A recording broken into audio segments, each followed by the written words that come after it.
During the holiday season, nostalgic feelings and memories of toys from the past are usually at their highest. And it makes perfect sense. Many of us got some of our favorite childhood toys on Christmas morning, so it's very easy to tie that happy feeling to the season. The toy companies know this. Of course they do. It's their job to sell toys, and there's no better time of the year to do it. The marketing done during the Christmas season is typically at its strongest, finding all sorts of ways to wrangle the kids' attention so that it's their toys being begged for to be under the Christmas tree. So what's the best method? Commercials on TV during cartoons? Attention-grabbing store displays? YouTube videos? Well, back in 1993, Mattel had a different idea. McDonald's. We're taking a look back at the memorable Totally Toy Holiday Happy Meal promotion today on Toysplosion.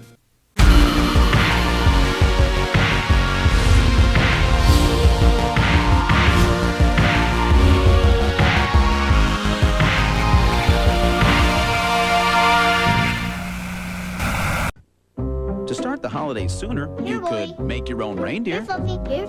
Or you could head to McDonald's for some way cool miniature Mattel toys, like Polly Pocket or the Attack Pack. 9 in all, one with each Totally Toy Happy Meal you buy. I'm Fluffy. Ho, ho, ho, ho. The McDonald's Happy Meal has long been a way to provide a meal for children that includes a fun surprise toy. That surprise, of course, typically works as a promotional tool, usually for a movie that's currently in theaters. The first of these came in 1979 to promote Star Trek: The Motion Picture, and it's been around as a promotional tool ever since. Toy company Mattel became a staple partner of the McDonald's Happy Meal in the 1990s. In 1991, they did their first ever Happy Meal Barbie and Hot Wheels promotion. This was a great way to give kids a small piece of Mattel's two biggest toy properties, hopefully enticing them to go to the store to eventually buy the real deal. The Barbie Hot Wheels Happy Meals became an annual tradition of the restaurants for many years. Then, in 1993, Mattel actually did something kind of brilliant. They partnered again with McDonald's for a brand new Happy Meal promotion that would take place during the holiday shopping season. It was called Totally Toy Holiday, where each Happy Meal would give the kid a small toy from the many toy lines that Mattel was pushing for the holiday season. While this was basically a way of advertising their hot holiday items, they honestly proved to be some of the most memorable Happy Meal toys, personally, from my childhood. So let's take a closer look at what was included in Mattel's Totally Toy Holiday Happy Meals.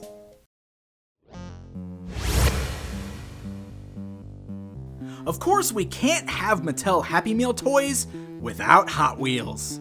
And in 1993, Mattel was promoting several variations of their Hot Wheels brand. This here is from their new Tattoo Machines lineup. Essentially, these were just regular Hot Wheel cars with a design stamped on the car that sort of looked like a tattoo.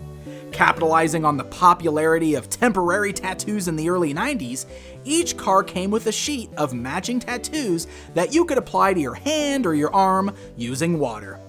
Like other Happy Meal Hot Wheels, this one is made entirely of plastic, with no die-cast parts like the store-bought Hot Wheels. But the Gator design is pretty great, and I'm willing to bet that many of you out there had this exact car. Since it was in a Happy Meal, even if you weren't a kid that collected Hot Wheels, the chances are pretty high that you had this one car.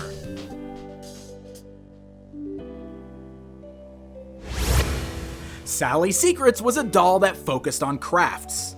The doll had many secret action features, all of which were perfect for scrapbooks or diaries. Stamps, stickers, you name it, they were all included on this doll. The mini versions that came in the Happy Meal came in both white and black skin tones, and also included a secret craft action feature just on a much smaller scale. The soles of her shoes work like a hole puncher, allowing you to punch star and heart-shaped holes in pieces of paper. Also included in the baggie with the figure is a small sheet of stickers, allowing you to make a sweet little card like I did here. I'm so talented.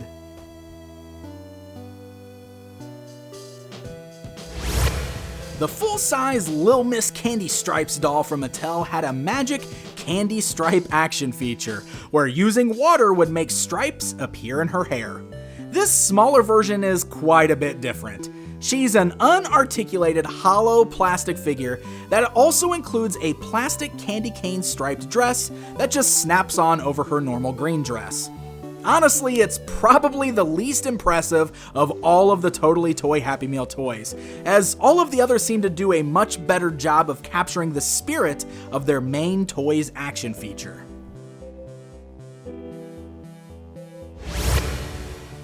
Key-Force was a really interesting line of vehicles from Mattel. The gimmick revolved around small keys, as the name suggests. These keys could plug into the vehicles and with a twist, transforms them into machines ready to do battle.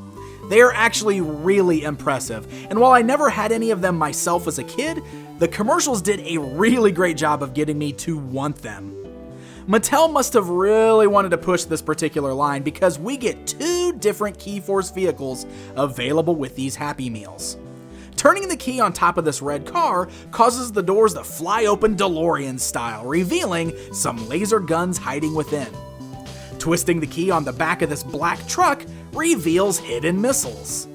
These of course are much more basic compared to the mainline versions, but it does a wonderful job of demonstrating the action feature and possibly enticing kids to go for the bigger versions.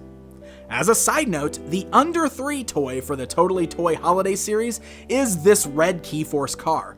It comes in a bag identified as an under 3 toy, but the car itself seems exactly the same as the normal bagged version.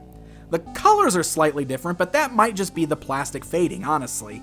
The action features are exactly the same.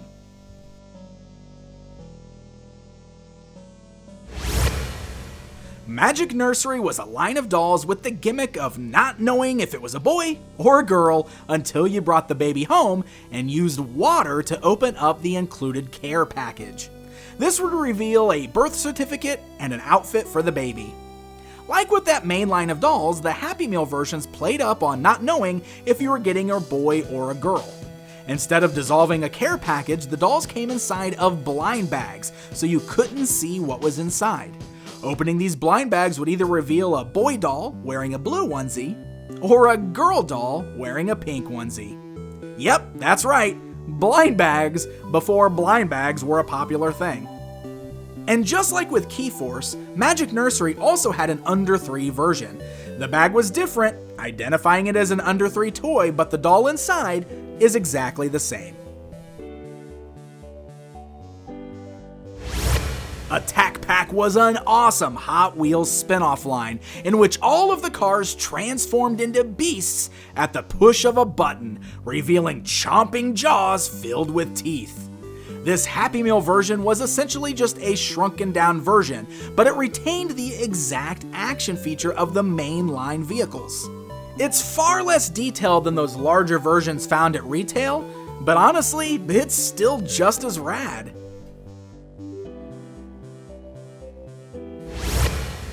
And now we're getting to what I consider 2 of the most memorable toys from this particular series.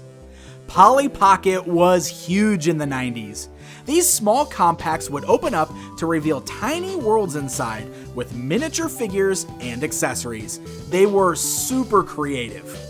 The McDonald's versions maintain the spirit of the mainline compacts with a Christmas wreath design on the outside that opens up into a small living room scene complete with a Christmas tree. Polly can be found inside as well. She looks very much like the retail versions, but this Polly was not removable. Instead, by turning the dial on the bottom of the compact, Polly would dance around her Christmas tree.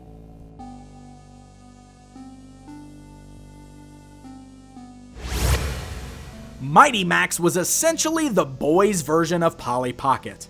The concept was the same, but his compacts opened up to reveal magical worlds filled with monsters to do battle with. The design of this Happy Meal version is fantastic, featuring the head of an evil Yeti that was very much like what you'd see on the actual Mighty Max horror heads released in stores. Opening it up revealed a small, icy world. On the background, you can see some little ice demons of sorts guarding some golden treasure. On the lower portion is a giant Yeti monster, with Max standing beside him.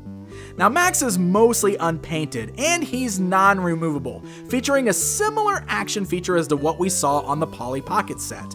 Turning the dial on the bottom makes Max run circles around the evil Yeti. There's not a ton going on here, but I loved this as a kid, and it did exactly what it was supposed to do. It made me want more Mighty Max playsets. Lastly, we have to talk about Barbie, Mattel's hottest item. She was already no stranger to Happy Meals, but unfortunately, things would not go her way when it came time for Totally Toy Holiday. You see, this small Barbie snow globe was recalled before the promotion even got started. A defect in the dome caused it to leak, so finding these with liquid inside is very rare. In fact, finding this at all is incredibly difficult. The recall happened before the promotion even started, so while they are out there, they're a lot harder to find as a result. You can see her featured in the in-store promo material, but she did not appear in the toy commercial. And she actually fetches a pretty penny on the aftermarket, even today.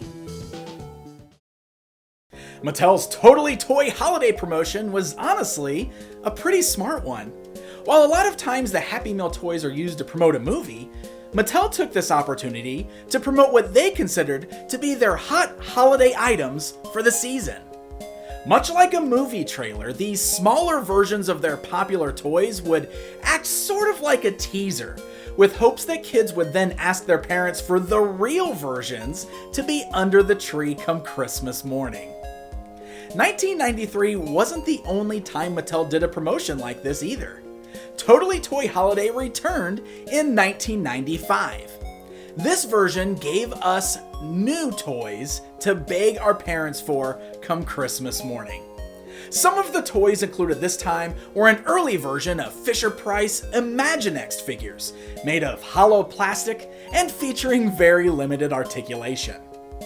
The return of Polly Pocket in a new house with a similar dancing feature as before, as well as the return of Mighty Max. This time, he came in an even cooler ice crystal monster head. The inside is a lot different this time around, featuring an odd mechanic where Max just sort of falls up and down, but that ice crystal head sculpt is amazing. I wish there was a full Mighty Max playset that looked like this one.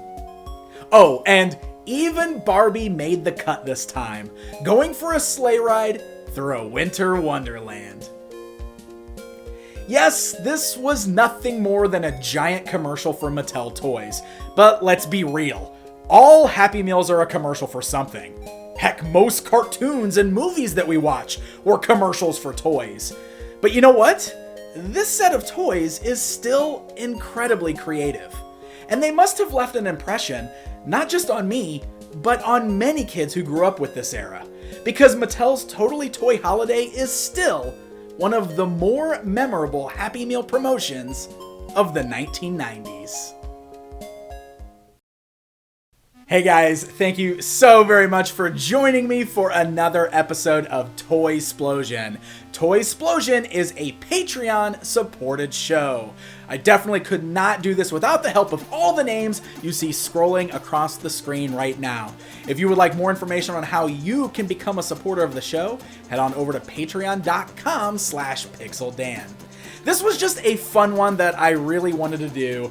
Just kind of a fun nod to one of my all-time favorite Happy Meal promotions. I don't know what it is about this set, but it just has always really stood out in my mind. And it was a lot of fun taking a look back on it. So hopefully you guys enjoyed this trip down memory lane. And I hope all of you are having a wonderful holiday season. Regardless of what holiday you celebrate, have a Merry Christmas, a Happy Holidays, and we'll see you in the new year for more episodes of Toysplosion.